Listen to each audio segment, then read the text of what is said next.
இது தவிர மசில்ஸ் கிராம்பு அடிக்கடி ஆகுமா டாக்டர்? எஸ், கண்டிப்பாக ஆகும். மசில் கிராம்ப் கண்டிப்பாக வரும்.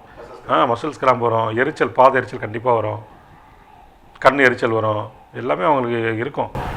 மசில்ஸ் கிராம்ப்ங்கிற எந்த பகுதியில் மேக்ஸிமம் வரும் டாக்டர்? கால்லையா, தொடையிலையா? தொடையிலையும் வரும். மேக்ஸிமம் வந்து பார்த்திங்கன்னா காஃப் மசில்ஸில் வரும், பேக்கில், தை மசில்ஸில் வரும், ஷோல்டரில், ப்ரோசன் ஷோல்டர் கூட வரும்.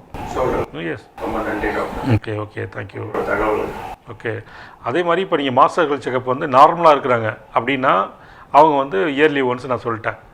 இப்போ நார்மலாக இல்லை, டிசீஸ் வைஸ் இருக்காங்க, அப்போ அவங்க 6 month ஒன்ஸாவது மாஸ்டர் செக்கப் எடுக்கணும். எவ்ரி 6 month எடுக்கணும். அவர் டிசீஸை அவரோட இதை மருத்துவரோட ஆலோசனையை வச்சு அந்த மாதிரி அவர் பீரியாடிக்கலாக செக் பண்ணணும்.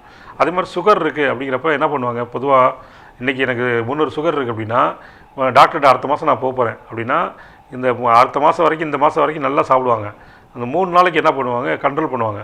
கண்ட்ரோல் பண்ணிவிட்டு அப்போ போய் செக் பண்ணுவாங்க. அப்போ போய் செக் பண்ணும்போது என்ன ஆகும், சுகர் லெவல் குறையும்.